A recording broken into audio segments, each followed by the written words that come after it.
My name is Arya, and the day my sister-in-law locked me in a closet at my baby shower still burns in my memory like a fresh wound. This was supposed to be the happiest day of my life, besides the wedding, of course. It was a day dedicated to celebrating my impending motherhood, surrounded by friends and family who had gathered to shower me and my unborn baby with love and gifts. Yet, hidden away from the laughter and chatter, I found myself trapped and furious, while everyone else assumed I had simply stepped out or gone for a brief rest. If I had known what was about to unfold, I might have canceled the entire event and saved myself the heartbreak and betrayal. The day started off beautifully. The weather was mild, the sky an endless stretch of blue. My mother-in-law, Serena, was incredibly excited to become a grandmother for the first time. She'd devoted hours decorating her sprawling suburban home with pastel pink and baby blue streamers, refusing to let me know the gender of the baby I was carrying. She wanted to preserve the mystery, as she claimed it made the entire experience more magical. My friends arrived early to help with final touches, setting up the dessert table with homemade cupcakes, fruit platters, and a towering chocolate fountain. I felt as though I was walking on clouds, my baby bump cradled by a flowing white dress that made me feel radiant. In the midst of the excitement, I remember looking around and seeing my husband Owen chatting animatedly with his cousin near the entrance. I saw old school friends I hadn't spoken to in years, all under one roof, there just to celebrate my journey into motherhood. It was surreal. But as I scanned the room, my eyes landed on my sister-in-law, Marissa, Owen's brother's wife, and a chill ran through me. She stood off to the side, her face set in a tight, forced smile that barely reached her eyes. Every time our gazes met, I saw something dark and resentful lurking behind her expression, something she clearly struggled to hide. I'd never felt comfortable around her, but I had never expected outright malice. The tension between Marissa and me had been brewing for months, maybe even years, though I wasn't always conscious of it. She had married Owen's older brother, Damien, 3 years before I came into the family, and from day one, she made it clear that she was the queen bee of family gatherings. Whenever we had holiday dinners at Serena's house, Marissa would position herself at the center of the kitchen, giving out orders about how the table should be set or how the food should be arranged. At first, I mistook her behavior for mere organizational zeal. I thought maybe she just liked taking the lead, but the more I observed her, the more I realized she was vying for approval, specifically from Serena. She wanted to be recognized as the ideal daughter-in-law, the one who held the family together, the one who would produce the first grandchild. Yet here I was, pregnant after just 1 year of marriage, stealing the spotlight she apparently believed was rightfully hers. In hindsight, I can see all the little red flags that waved in front of my eyes. The backhanded compliments about my cooking skills, the subtle criticisms of my home decor, the way she would constantly roll her eyes whenever Owen expressed affection towards me in front of the family. But no single incident stuck out enough for me to confront her directly. I didn't want to cause drama within a family that had welcomed me with open arms. Besides, I wasn't sure if it was all in my head. My mother used to tell me never to assume the worst in people, so I tried to give Marissa the benefit of the doubt. Perhaps she was just competitive by nature, or maybe she was lonely. But the moment she locked me in that closet, all illusions fell away, revealing the ugly truth beneath her shallow politeness. On the morning of my baby shower, she arrived with Damien in tow, carrying a large wrapped gift that she deposited unceremoniously on the living room table. I overheard her telling Serena that she hoped this child would finally bring some sense of maturity to me, which I found needlessly snide, but I ignored the jab and continued to greet other guests, giving Marissa no reason to think her words had affected me. I had no clue that she was seething beneath that veneer of civility. The games began shortly after noon. The living room was filled with pink and blue balloons. Serena had organized a diaper raffle, baby trivia, and even set up a pin the pacifier on the baby station, which caused endless laughter. I felt genuinely happy for the first half of the party, forgetting Marissa's presence momentarily as I basked in the support and love emanating from everyone else. My best friend Lily was there, orchestrating silly photo ops, handing me gifts to unwrap, while Owen hovered close, snapping pictures with his phone. In the midst of this whirlwind of joy, I noticed Marissa skulking around the edges of the room. She participated half-heartedly in one game, faking a laugh here and there, but mostly she seemed to be nursing a glass of lemonade in the corner. It occurred to me that perhaps she was hurt or felt excluded, so I approached her to see if she was all right. She brushed me off with a curt nod and mumbled something about needing a refill. It was awkward, but I assumed she'd come around. I had no reason to think she was plotting anything cruel. We moved on to opening presents, the highlight of most baby showers. Lily made me sit in a special chair decorated with a sash that read "Mommy to Be." Everyone gathered around, forming a semicircle of eager faces and camera lenses. The gifts were typical but heartwarming. Tiny onesies, baby blankets, a sophisticated stroller, and even a hand-knitted sweater from Serena. I felt overwhelmed by the kindness showered upon me. When it was time to open Marissa's present, she suddenly stepped forward, insisting she hand it to me personally. I opened the large box to find a stunning, albeit a bit ostentatious, baby bassinet lined with velvet and lace. It looked more suited for a royal nursery than our modest home. The crowd oohed and awed, and I thanked her sincerely, though I detected an odd tightness in her smile as she returned to the background. Right after I finished opening the last present, Marissa approached me again. This time, she asked if we could talk privately. She said there was something important she needed to show me upstairs, and she wanted my opinion before anyone else saw it. I hesitated for a moment, but curiosity got the better of me. Maybe she'd gotten me an extra gift, or maybe she wanted to apologize for her earlier rudeness. Whatever it was, I thought it might be a chance for us to clear the air. She led me down the hallway on the second floor of Serena's home to a spare bedroom that stored some old furniture. As soon as we were inside, she shut the door behind us. I remember the unsettling click of the lock. The room was dimly lit, the curtains drawn, and dust motes floated in the narrow shafts of daylight. She gestured toward the closet door, saying something about old baby clothes that might be perfect for me. I stepped forward, peering into the darkness of the closet, where I indeed saw boxes labeled baby items stacked haphazardly on top of each other. But before I could fully make sense of what I was looking at, Marissa shoved me inside with an unexpected force that knocked the air out of my lungs. I stumbled forward, nearly losing my balance as my stomach lurched with panic. I heard the door slam shut behind me, and before I could react, there was another sharp click of a lock turning. In that instant, my heart pounded so loudly, I could barely hear anything else.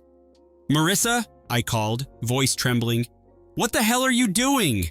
Through the wooden door, her voice came, low and dripping with contempt. "You think you're so special, don't you? Giving Serena the first grandchild, acting like you're this perfect wife. Let's see how perfect you are when you're locked in the dark, alone, without anyone to fawn over you." My blood ran cold. I banged on the door, shouting for her to open it, but instead of complying, she laughed. A hollow, bitter sound that made my skin crawl. "Go ahead, scream all you want," she said. "This closet is soundproof enough with all the junk in there, and everyone's busy downstairs having a grand old time. You wanted all the attention, right? Well, now you won't be hogging the spotlight anymore." I heard her footsteps retreat down the hallway, leaving me stunned, trapped, and more furious than I had ever been in my life. Instinct took over. I pounded on the door, yelled for help, but the music and laughter from downstairs drowned out my cries. The closet was cramped, thick with the smell of old cardboard and mothballs. My mind raced with thoughts. The baby, my safety. How long would I be stuck here? Fear coiled in my stomach, yet a fierce anger pulsed through my veins. I thought of Marissa's hateful words, her jealousy twisted into violence. It was unthinkable, but I refused to let panic consume me. After several attempts of banging and screaming, I realized I needed a different strategy. I groped around in the dark, carefully navigating around boxes, searching for anything that might help me escape. My hands finally stumbled upon a metal coat hanger, which I bent and straightened in a frantic attempt to form a makeshift lockpick. My father was a locksmith, and as a kid, I used to watch him work in the garage on countless deadbolts and security systems. Though I never mastered his craft, I knew a little about locks. I took a deep breath, pressing my ear against the door, feeling for the mechanism. My hands shook with adrenaline and fear, but I forced myself to focus. Inch by inch, I worked the coat hanger into the small gap between the door and the frame, praying for some cosmic mercy. Minutes passed. My forehead glistened with sweat, my breathing ragged. I cursed under my breath when the hanger slipped, scraping against the door. But I persisted, fueled by the dread that something could happen to my unborn baby if I remained trapped for too long. Finally, after what felt like an eternity, but was likely no more than 20 minutes, I felt the lock give a little. With a final twist, the latch clicked. Relief flooded me as I turned the knob, and the door swung open. My legs wobbled as I stepped into the hallway, heart pounding so hard I feared it might burst. Downstairs, the sounds of clinking glasses and cheerful chatter drifted up. I was furious, but I was also conscious of my physical state.